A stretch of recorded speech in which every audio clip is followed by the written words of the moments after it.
Assalamualaikum, balik lagi bersama Bunda Rifa di Cerita Harian Ibu. Kali ini kita membahas soal cerita tentang ibu rumah tangga yang mengalami perselingkuhan dari suaminya. Mau dengar ceritanya? Langsung aja, jangan lupa subscribe, follow, dan komen. Kemesraan ini janganlah cepat berlalu.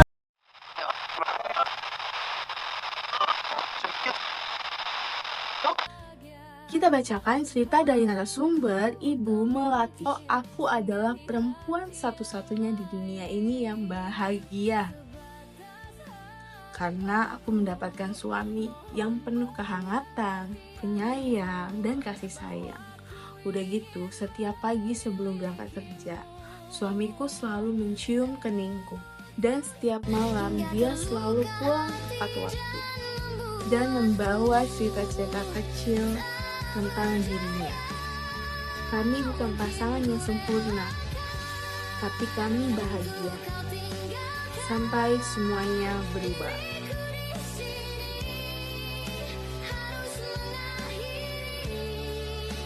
Hari itu aku masih melihat pria yang sama, suamiku.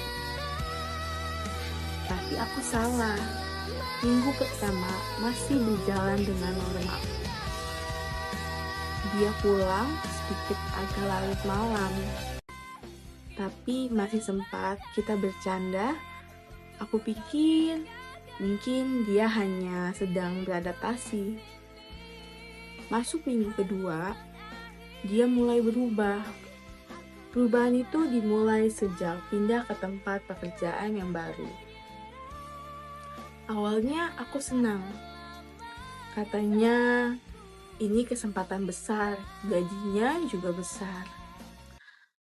Lingkungan kerjanya juga nyaman dan menjanjikan. Ya, mau gak mau aku mendukungnya. Bahkan, aku yang membuatkannya sarapan, keperluannya setiap harinya. Dia jadi lebih sering diam. Kalau dulu, dia selalu bercerita. Tapi sekarang, aku yang harus tanya duluan. Dan itu pun jawabannya singkat, datar, seolah bukan lagi tempatnya untuk berbagi cerita. Aku mulai merasa aneh. Capek katanya setiap kali aku mengobrol lebih dalam. Tapi aku mencoba mengerti. Aku bilang mungkin dia lagi banyak pekerjaan atau ada tekanan baru dari pekerjaan barunya. Jadi aku untuk berpikir positif. Tapi perubahan itu semakin terasa. Dia mulai sering pulang larut malam, bahkan kadang lewat tengah malam. Apalagi sekarang ponselnya selalu dibawa kemana-mana. Padahal dulu dia sering banget meninggalkan ponselnya sembarangan. Tapi sekarang bahkan sampai ke kamar mandi pun ponselnya dibawa. Gak bisa lepas dari tangannya. Dan yang paling membuat aku sakit, dia mulai berubah. Dia mulai berubah cara memperlakukanku. Bukan kasar, tapi dingin. Aku ingat suatu malam aku sudah menyiapkan makanan favoritnya. Aku masak dengan penuh semangat, penuh kasih sayang. Berharap bisa mengembalikan sedikit kehangatan di dalam rumah ini. Dia pulang, aku menyambutnya dengan senyuman. Tapi dia hanya melihat sekilas itu, lalu berkata, "Aku sudah makan di luar." Tanpa rasa bersalah, tanpa penjelasan, malam itu aku makan sendirian. Dan untuk pertama kalinya, aku menangis tanpa suara di meja makan. Hari-hari berikutnya terasa semakin berat. Aku mulai merasa seperti orang asing, di rumahku sendiri. Kami tidur di ranjang yang sama, tapi terasa sangat jauh. Aku mencoba bicara baik-baik. Ada apa? Kamu berubah. Dia hanya menjawab, kamu terlalu banyak mikir. Jawaban sederhana, tapi cukup aku tidak merasa dihargai. Sampai akhirnya aku menemukan sesuatu. Suatu malam di saat dia tertidur lebih cepat dari biasanya, ponselnya tergeletak di sampingnya. Aku ragu. Selama ini aku percaya padanya. Tapi malam itu hatiku nggak tenang. Tanganku gemeteran saat mengambil ponsel itu. Dan disitulah duniaku runtuh. Ada banyak pesan dari satu nama yang aku jelas-jelas tidak kenal. Pesan-pesan itu bukan obrolan biasa.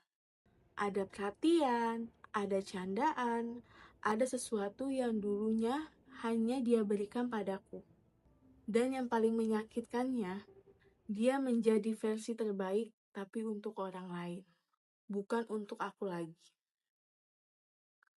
Aku membacanya semuanya, air mataku jatuh satu persatu. Aku ingin marah, ingin membangunkannya saat itu juga. Tapi aku tidak bisa. Yang kurasakan hancur. Pagi harinya, aku berpura-pura tetap baik-baik aja. Seperti biasanya. Aku masih menyiapkan sarapannya. Aku masih tersenyum. Tapi di dalamnya aku kosong. Aku menunggunya bicara. Aku berharap dia jujur. Tapi dia tidak mengatakan apa-apa. Dan disitulah aku sadar, kadang yang paling menyakitkan bukanlah kebohongan orang, tapi ketika seseorang memilih diam dan membiarkan kita mencari tahu sendiri. Hari itu aku membuat keputusan. Aku memilih untuk berbicara. Dengan tenang, tanpa emosi, aku menunjukkan apa yang aku lihat, apa yang aku temukan.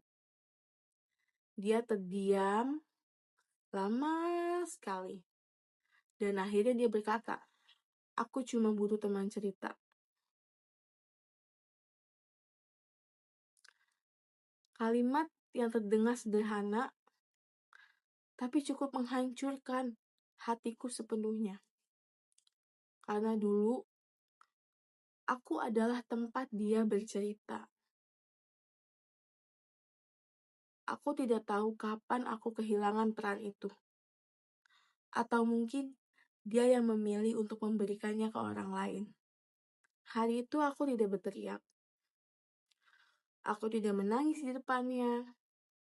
Aku hanya berkata, aku harap kamu bahagia dengan pilihanmu. Dan untuk pertama kalinya, aku memilih diriku sendiri. Karena aku sadar, cinta tidak seharusnya membuat kita merasa sendirian. Nah, ibu-ibu, kalau kamu di posisi seperti Melati, apa yang akan kamu lakukan? Bertahan atau memilih pergi? Tulis pendapatmu di komentar ini. Yang mau cerita juga sama seperti Ibu Melati, bisa langsung aja komen atau email di bawah sini.